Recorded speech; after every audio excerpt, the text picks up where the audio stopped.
नमस्कार दोस्तों, जय माता दी। आज मैं आपको आषाढ़ मास के कृष्ण पक्ष की योगिनी एकादशी व्रत में सुनी जाने वाली तुलसी माता की कहानी सुनाने जा रही हूँ। तो प्रेम से बोलिए तुलसी माता की जय। एक बार शिव ने अपने तेज को समुंदर में फेंक दिया था। उससे एक महातेजस्वी बालक ने जन्म लिया।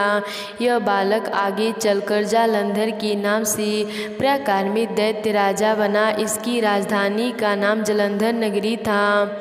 दैत्यराज कालमेनी की कन्या वृंदा का विवाह जालंधर से हुआ। जालंधर महाराक्षस था। अपनी सत्ता के मध्य में चूर उसने माता लक्ष्मी को पाने की कामना से युद्ध किया, परंतु समुद्र में ही उत्पन्न होने के कारण माता लक्ष्मी ने उसे अपने भाई के रूप में स्वीकार किया। वहां से पराजित होकर वह देवी पार्वती को पाने की लालसा से कैलाश पर्वत पर गया। भगवान देवाधिदेव शिव का ही रूप धरकर माता पार्वती के समीप गया, परंतु माँ ने अपने योग्य बल से उसे तुरंत पहचान लिया तथा वहाँ से अंतर्ध्यान हो गया। देवी पार्वती ने क्रुद्ध होकर सारा वृत्तांत भगवान विष्णु को सुनाया। जालंधर की पत्नी वृंदा अत्यंत पतिव्रता स्त्री थी। उसी के पतिव्रता धर्म की शक्ति से जालंधर तो न मारा जाता और न ही पराजित होता था। इसीलिए जालंधर का नाश करने के लिए वृंदा के पतिव्रत धर्म को भंग करना बहुत जरूरी था। इसी कारण भगवान विष्णु ऋषि का वेश धारण कर वन में जा पहुँचे, जहाँ वृंदा अकेली भ्रमण कर रही थी। भगवान के साथ दो मायावी राक्षस भी थे। उन्हें देखकर वृंदा भयभीत हो गई। ऋषि ने वृंदा के सामने पल में दोनों को भस्म कर दिया। उनकी शक्ति देखकर वृंदा ने कैलाश पर्वत पर महादेव के साथ युद्ध कर रहे अपने पति जालंधर के बारे में पूछा। ऋषि ने अपने माया जाल से दो बानर प्रकट किए।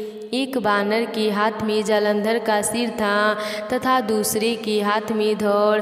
अपने पति की यह दशा देखकर वृंदा मूर्छित होकर गिर पड़ी। होश में आने पर उन्होंने ऋषि रूपी भगवान से विनती की कि वह उसके पति को जीवित करें।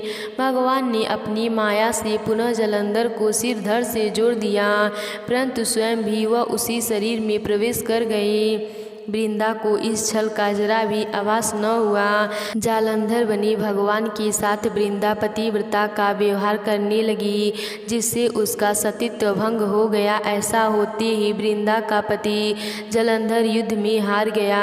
इसी सारी लीला का जब वृंदा को पता चला तो उसने क्रुद्ध होकर भगवान विष्णु को शिला होने का श्राप दे दिया तथा स्वयं सती हो गई। जहाँ वृंदा भस्म हुई वहाँ तुलसी का पौधा उगा। भगवान विष्णु ने वृंदा से कहा, हे वृंदा, तुम अपने सतीत्व के कारण मुझे लक्ष्मी से भी अधिक प्रिय हो गई हो। अब तुम तुलसी के रूप में सदा मेरे साथ रहोगी। जो मनुष्य भी मेरे शालिग्राम रूप के साथ तुलसी का विवाह करेगा उसे इस लोक और परलोक में विपुल यश प्राप्त होगा। जिस घर में तुलसी होती है वहाँ यम के दूत भी असमय नहीं जा सकते। गंगा व नर्मदा के जल में स्नान तथा तुलसी का पूजन बराबर माना जाता है। चाहे मनुष्य कितना भी पापी क्यों न हो, मृत्यु के समय जिसके प्राण मंजरी सहित तुलसी और गंगा जलमुख में रख कर निकल जाते हैं, वह पापों से मुक्त होकर वैकुंठ धाम को प्राप्त होता है। जो मनुष्य तुलसी व आंवलों की छाया में अपने पितरों का श्राद्ध करता है उसके पितृ मोक्ष को प्राप्त होते हैं। उसी दैत्य जालंधर की यह भूमि जालंधर नाम से विख्यात है। सती वृंदा का मंदिर मोहल्ला कोट किस चंदन में स्थित है। कहते हैं इस स्थान पर एक प्राचीन गुफा भी थी जो सीधी हरिद्वार तक जाती थी। सच्चे मन से 40 दिन तक सती वृंदा देवी के मंदिर में पूजा करने से सभी मनोरथ पूर्ण होते हैं। तो प्रेम से बोलिए तुलसी माता की जय। एक नगर में एक गरीब ब्राह्मण अपनी पत्नी के साथ रहता था। वह भिक्षा मांगकर अपना जीवन गुजारता और भगवान की पूजा में लगा रहता था। वह उतने ही भिक्षा मांगता जिससे कि उसके और उसके परिवार की गुजर हो जाता था। उस नगर का राजा बहुत धनवान और ब्राह्मणों को आदर करने वाला था। राजा किसी को भी खाली हाथ नहीं जाने देता था। दूर दूर से ब्राह्मण राजा के पास आते और मुँह मांगा दान लेकर आशीर्वाद देते हुए चले जाते। एक दिन ब्राह्मण की पत्नी ने ब्राह्मण से कहा कि दूर दूर के ब्राह्मण राजा के पास से मनचाहा धन लेकर जाते हैं और तुम यहाँ के यहाँ ही रहे, एक दिन भी राजा के पास नहीं गए। जन्म भर कंगाली कहाँ तक झेलूं। आज तुम जाओ, राजा से कुछ मांग कर लाओ। ब्राह्मण ने अपनी पत्नी को समझाते हुए कहा, तू तो बावली है, हमें धन की क्या ज़रूरत, हमें इतना तो मिल ही जाता है जिससे हम पेट भर सकें। और राजा का धन अच्छा नहीं होता, वह हमें नहीं लेना चाहिए। लेकिन ब्राह्मण की पत्नी जिद कर अड़ गई और बोली, मैं तुम्हारी एक भी बात सुनने वाली नहीं हूँ। कब तक हम कंगाली में जीते रहेंगे। तुम तो रोज़ माला लेकर बैठ जाते हो, अपने बच्चे को क्या खिलाएं और क्या पहनाएं। जब बच्चे दूसरे बच्चे को पहनते ओढ़ते खाते पीते देखते हैं तो उनका भी मन ललचता है। आज तुम राजा के पास जाओ, राजा बहुत भला व्यक्ति है, वो हमें ज़रूर मुँह मांगा दान देगा।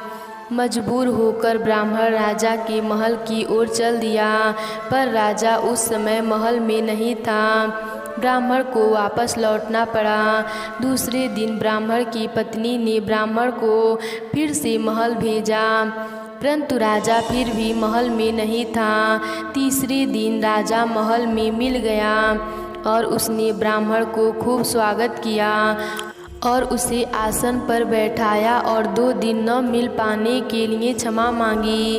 राजा ने कहा, मैं आपकी क्या सेवा कर सकता हूँ। ब्राह्मण ने कहा, जो मैं मांगूँ वह आप दे सकते हैं। राजा ने कहा, हाँ, कहिए, मैं आपकी क्या सेवा कर सकता हूँ। ब्राह्मण ने निवेदन किया, महाराज, मैं कुछ और नहीं चाहता, बस आप मुझे अपने पसीने की कमाई से 4 पैसे दान में दे दीजिए।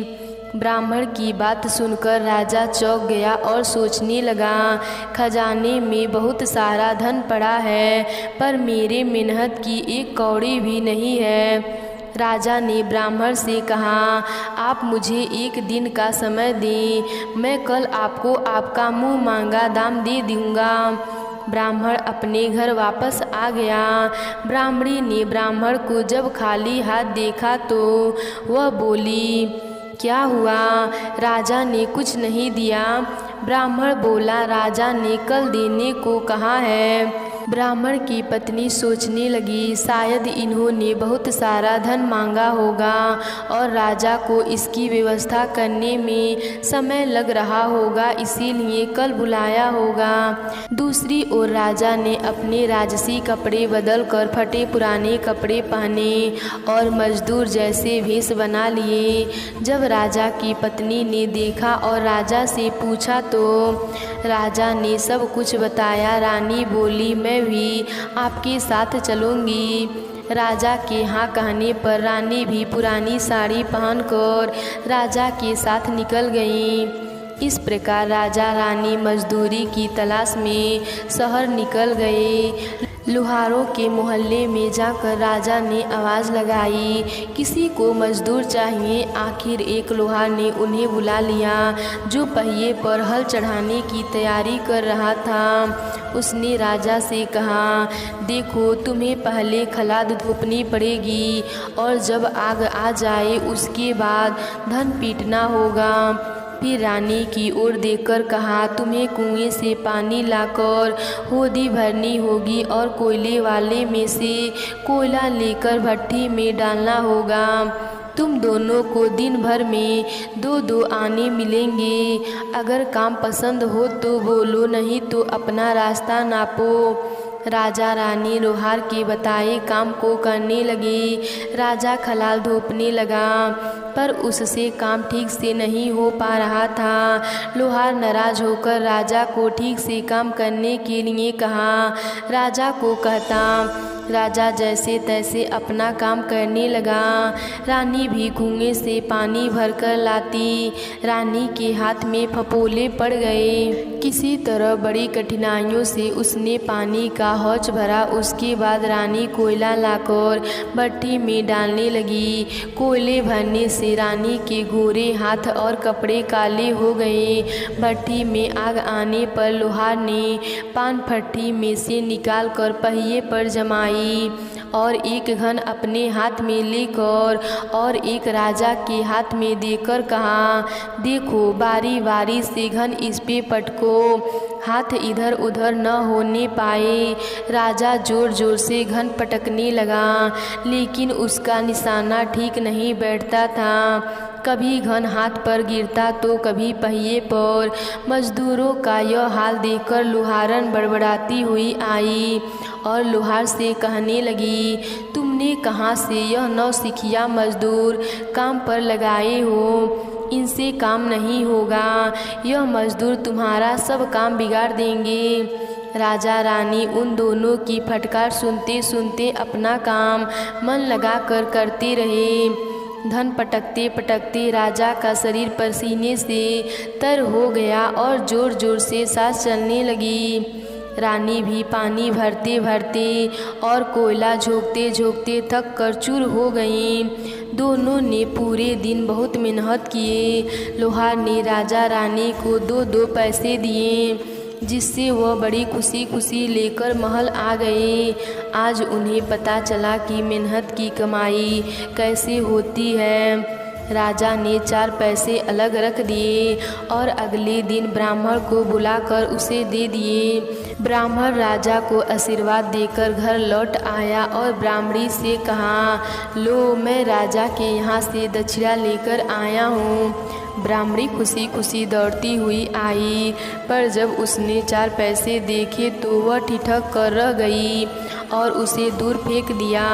वह जल भूनकर ब्राह्मण से बोली, तुम जैसे दरिद्र से राजा के यहाँ जाकर भी कुछ न पा गया, शर्म भी नहीं आती, कहकर रूठ कर चली गई।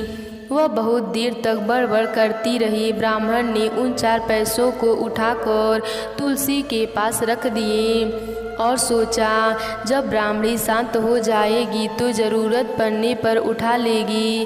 परंतु कई दिन तक वह पैसे वहीं ही रहे और फूल बेल पत्र उस पर गिरकर मिट्टी में दब गए। ब्राह्मण और ब्राह्मणी दोनों ही उन सिक्कों के बारे में भूल गए। कुछ दिनों बाद तुलसी घर में 4 पौधे उगे। चारों पौधे बहुत ही सुंदर थे। यह देखकर ब्राह्मणी रोज उनमें पानी डाल देती। 4 महीने बाद वह पौधे बड़े हो गए और उनमें फूल उगने लगे। फूल सूखने पर उनमें से मोती झड़ने लगे। ब्राह्मण और ब्राह्मणी ने कभी मोती देखे नहीं थे। वह समझे कोई बीज है। हर रोज कई फूल झड़ते और बहुत मोती पूरे तुलसी घर में बिखर जाते। ब्राह्मणी उन मोतियों को समेटकर घर के एक कोने में डाल देती। इसी तरह वहाँ मोतियों का ढेर लग गया। एक दिन एक सब्जी वाली आई। ब्राह्मणी को सब्जी लेनी थी, पर उसके पास पैसे नहीं थे। उसने सब्जी वाली से कहा, क्या तुम इन चमकदार बीजों के बदले सब्जी दे सकती हो? सब्जी वाली ने देखा तो वह पहचान गई कि यह तो मोती हैं। उसने खुशी खुशी ब्राह्मणी को उन मोतियों के बदले उनकी मनपसंद सब्जी दे दी। अब से हर रोज़ ऐसा होने लगा। ब्राह्मणी और सब्जी वाली दोनों खुश थे। सब्जी वाली यह सोचकर खुश थी, मुझे 1 पैसे के बदले हजारों का अमान मिल जाता है। और ब्राह्मणी यह सोचकर खुश थी कि इन बीजों के बदले उसे सब्जी मिल जाता है। इस प्रकार कई महीने बीत जाते हैं। उधर राजमहल में कई राजहंस थे जो मोती चुनते थे। राजा का यह नियम था कि जब राजहंस मोती चुनते थे उसके बाद ही राजा और उनका परिवार भोजन करता था। एक समय बाद राजा का सारा धन उन मोतियों के दाने में सारा धन खर्च हो गया। जब राजा को मोती खरीदने के पैसे नहीं थे, यह खबर पूरे नगर में फैल गई। ब्राह्मण और ब्राह्मणी को जब यह बात चला तो उन्होंने यही विचार किया, राजा बहुत दानी और नेक दिल हैं। उसने अपना सारा धन दान कर दिया, यहाँ तक कि शायद उनके पास खाने के भी कुछ नहीं है। ऐसी हालत में हमें उन लोगों की सहायता करनी चाहिए। ब्राह्मण ने ब्राह्मणी से कहा, अगर तुम कहो तो इनमें से कुछ बीज राजा को दे दूं। तू कहती है इससे सब्जी और खाने की चीज़ें मिल जाती है। ब्राह्मणी ने कहा, हाँ, मैं रोज़ इसके बदले सौदा कर लिया करती हूँ। ऐसा कहकर ब्राह्मणी एक कटोरी बीज भरकर लाई। ब्राह्मण राजा के पास पहुंचा, उसे वह मोती दिए और राजा को सारी बात बताई। राजा उन मोतियों को देखकर चौंक गया। उसने मोती राजहंस को दिए। राजहंस चूमने लगे। यह देखकर राजा ने ब्राह्मण से कहा, एक मोती सैकड़ों रुपए का है। सच बताएं, आपके पास इतना मोती कहाँ से आए? ब्राह्मण बोला, महाराज, ऐसे बीज तो हमारे घर पर बहुत हैं। और राजा को पूरी बात बताई। राजा अपने मंत्रियों के साथ ब्राह्मण के घर पहुँचे और उन चारों पेड़ों को देखा। पूछताछ में उन सिक्कों वाली बात सामने आई। जब पेड़ों के देखा गया तो उनके जड़ के पास ही वही सिक्के चिपके हुए थे। राजा ब्राह्मण ब्राह्मणी को मालूम हुआ कि उनके पास लाखों करोड़ों की दौलत है, जिसे वह साधारण बीज समझते थे। ब्राह्मण ने सोचा, मेरे लिए यह धन किस काम का? ऐसा सोचकर ब्राह्मण ने सारे मोती राजा को दान में दे दिए। राजा की आंखें भी खुल गई। मेहनत की धन की कीमत मालूम पड़ गई। उस दिन राजा ने प्रण कर लिया, मैं खजाने के पैसों में से एक भी पैसा अपने खर्च में नहीं लगाऊंगा। अपना खर्च मेहनत करके चलाऊंगा। खजाने के धन से ब्राह्मण और जनता की सेवा करूंगा। हे तुलसी माता, जैसे कृपा आपने उन पर की वैसे ही इस कहानी को कहने वाले सुनने वाले सब पर करना। तो प्रेम से बोलिए तुलसी माता की जय। एक समय की बात है, एक गांव में सभी औरतें तुलसी माता को सींचती और अपने घर चली जाती। पर एक बुढ़िया माई ऐसी भी थी जो तुलसी माता को सींचने जाती थी। और जब वह जाती तो तुलसी माता से कहती कि हे तुलसी माता, सत की दाता, मैं तेरा विरला सींचती हूँ, मुझे बहू दे, पीले रंग की धोती दे, मीठा ग्रास दे, बैकुंठ में वास दे, अच्छी मौत दे, चंदन की गांठ दे, अच्छा राज दे, खाने को दाल भात दे और 11 के दिन कृष्ण का कांधा दे। बुढ़िया माँ की यह बातें सुन तुलसी माता सूखने लगी। तुलसी माता को यूँ सूखते देख भगवान ने पूछा कि हे तुलसी, तुम दिन प्रतिदिन क्यों सूखती जा रही हो? तुलसी माता ने कहा कि बस मेरे मन की ही मत पूछो। भगवान ने कहा कि मैं नहीं पूछूंगा तो कौन पूछेगा? इस पर तुलसी माता कहती हैं कि एक बुढ़िया माता आती हैं और अपनी बात कह कर चली जाती हैं। मैं उसकी सभी बातें पूरी कर दूंगी, लेकिन कृष्ण का कांधा कहाँ से लाऊंगी? भगवान कृष्ण बोले कि वह मरेगी तो अपने आप ही कंधा देने आऊँगा। तुम बुढ़िया माई से यह बात कह देना। इसके बाद बुढ़िया माई मर गई। बुढ़िया के मरने पर सारा गांव इकट्ठा हो गया और उसका अंतिम संस्कार आने पर उसे उठाने लगे, लेकिन वह बहुत भारी हो गई, जिससे उसकी अर्थी टस से मस नहीं हो रही थी। सभी बोले कि यह तो बहुत संस्कारी थी, बहुत पूजा पाठ करती थी। कोई पाप नहीं किया, फिर भी यह इतनी भारी कैसे हो गई। बूढ़े ब्राह्मण के भेष में भगवान आए और कहने लगे कि यह भीड़ कैसी है। तब गांव वाले बोले कि एक बुढ़िया माई मर गई है और वह इतना पापिन थी कि उसकी अर्थी नहीं उठ रही है, बहुत भारी हो गई है। भगवान बोले कि मुझे इसके कान में कुछ कहने दो, फिर यह उठ जाएगी।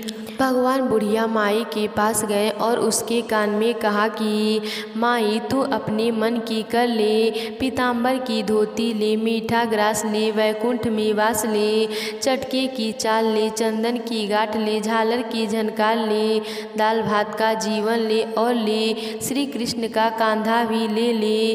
भगवान की सभी बातें सुनकर बुढ़िया माई हल्की हो गई। भगवान अपने कंधे पर उसे ले गए। बुढ़िया को मुक्ति मिल गई और वह बैकुंठ को चली गई। हे तुलसी माता, जैसे आपने उस बुढ़िया माई की मुक्ति की वैसे सभी की करना। जैसे भगवान ने उसे कांधा दिया वैसे सबको देना।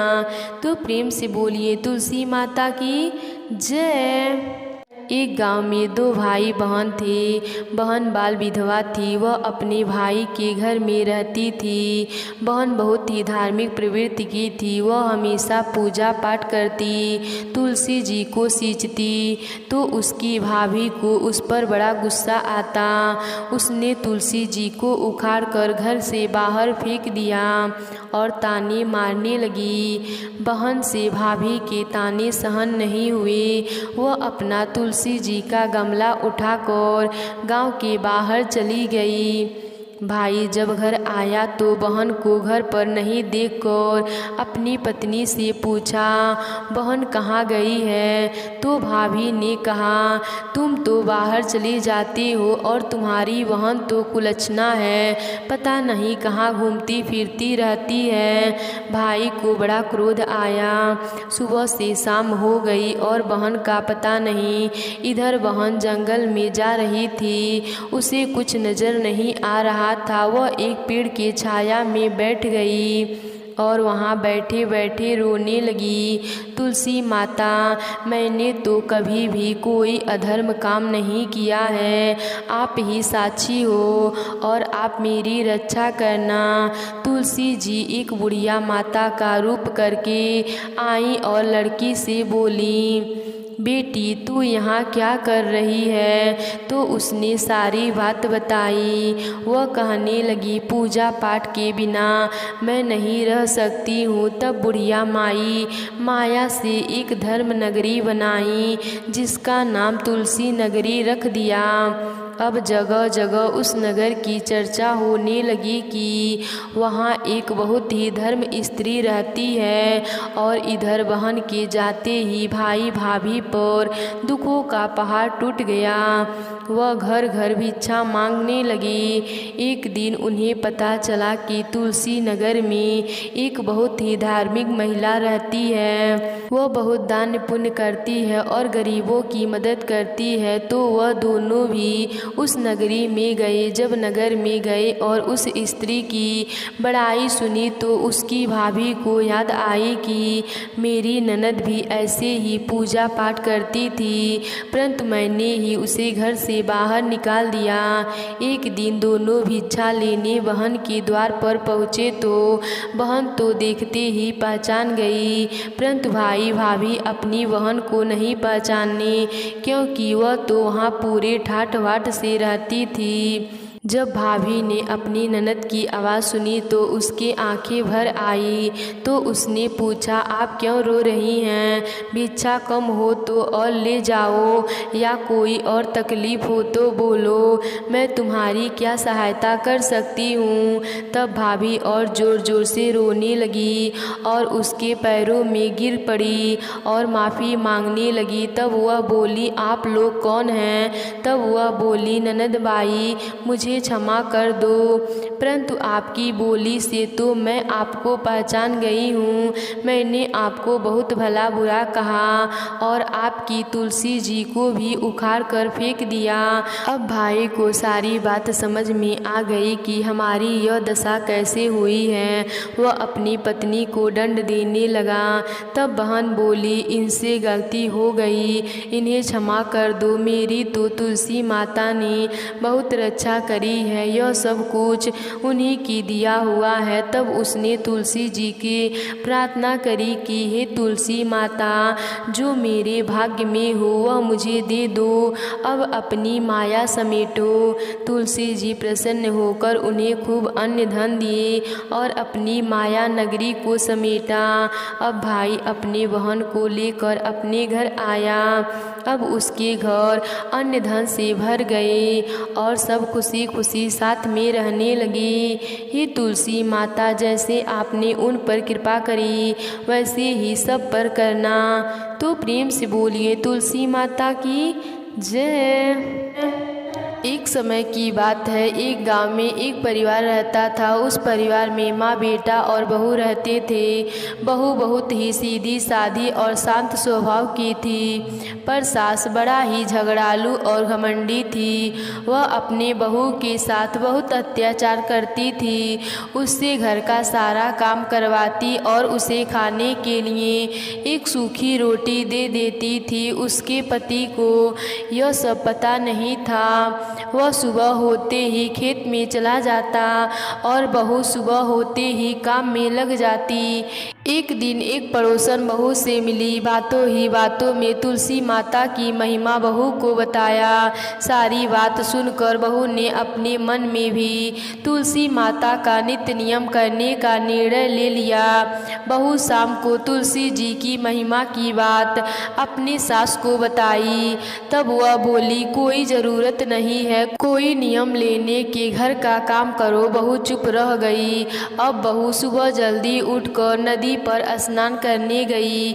वहीं एक घड़े में पानी भरा और तुलसी माता के पौधों को सींचा। वहीं बैठकर तुलसी माता की कहानी सुनी।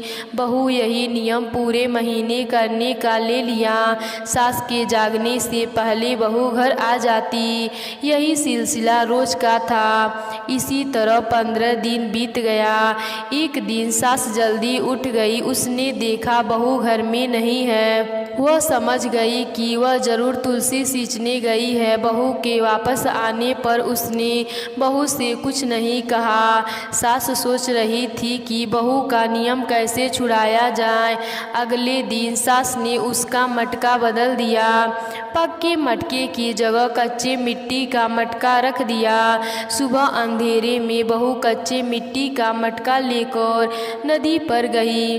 बहू ने स्नान किया, फिर उसमें मटके में जल भरने के लिए जैसे ही मटका नदी में डुबोया, मटका गल गया और सारी मिट्टी बह गई। बहू यह देखकर रोने लगी। वह तुलसी माता के पास जाकर रोने लगी और रोते रोते बोली, हे तुलसी माता, आज मेरे नियम टूट गए, मुझे क्षमा कर दीजिए। तभी तुलसी माता प्रकट होकर बोली, तुमने आज जल के स्थान पर अपने आंसुओं से सींचा है, तुम्हारा नेम पूरा हो गया। तब बहू ने कहा, माता, मैं कल कैसे जल लेकर आऊंगी? यदि मेरी सास को पता चला कि मैंने मटका नदी में बहा दिया है तो वह बहुत गुस्सा होंगी। तब तुलसी माँ ने उसे सोने का एक मटका दिया, जिसे लेकर बहू खुशी खुशी घर आ गई। सास के पूछने पर उसने सारी बात बताई। सास बहुत खुश हुई। उसने अपनी बहू से कहा, सोने के मटके में यदि जल लेकर जाओगी तो गांव वाले इसे छीन लेंगे। तू कल फिर जाकर तुलसी माता से रो रो कर दूसरा मटका मांग लेना। बहू बहुत ही सीधी सादी थी। वह अगले दिन तुलसी माता के पास जाकर फिर रोने लगी। तुलसी माता के पूछने पर उसने सारी बात बताई। तब तुलसी माँ ने उसे एक चांदी का मटका दिया। बहू चांदी का मटका लेकर घर आ गई, लेकिन उसकी सास ने वह भी रख लिया और अपने बहू से फिर अगले दिन रोने को कहा। बहू सास के डर से फिर तुलसी माँ के पास बैठकर रोने लगी। तुलसी माँ आकर पूछा, क्यों रो रही हो? बहू ने सारी बात बताई। तुलसी माँ ने कहा, तेरी सास की लालच कभी खत्म नहीं होगी, तू आज मिट्टी का मटका लेके जा। यह कहकर तुलसी माँ ने उसे मिट्टी का मटका दे दिया। बहू जब घर आई तो उसकी सास गुस्सा हुई। उसने कहा, तेरी तुलसी के पास बस इतना ही धन है, जिसके पास कुछ नहीं है उसे जल से सींचने से क्या लाभ। लेकिन बहू ने सास की बात नहीं मानी और पूरे महीने सास से छुपकर नदी में स्नान करती और तुलसी को सींचती। महीना समाप्त होने पर एक दिन छुपाए हुए दोनों घड़े को सास ने देखा, वह कच्चे मिट्टी के बन गए। यह देखकर सास बहू को बुरा भला कहने लगी। तभी तुलसी माता वहाँ प्रकट हुई। उन्होंने कहा, तुमने लालच और घमंड में बहुत पाप किए हैं, इसीलिए तुम्हारे छूने से यह मटके मिट्टी के बन गए। जैसे बोओगी वैसे ही फल काटोगी। सास की आंखें खुल गई। वह बहू से तुलसी माता से माफ़ी मांगने लगी। तुलसी माँ ने उसे क्षमा कर दिया और खुश रहने का आशीर्वाद दिया। तुलसी माता के कृपा से दोनों घड़े सोने के हो गए। हे तुलसी माता, जैसे आपने बहू पर कृपा की वैसे ही सब पर करना। तो प्रेम से बोलिए तुलसी माता की जय।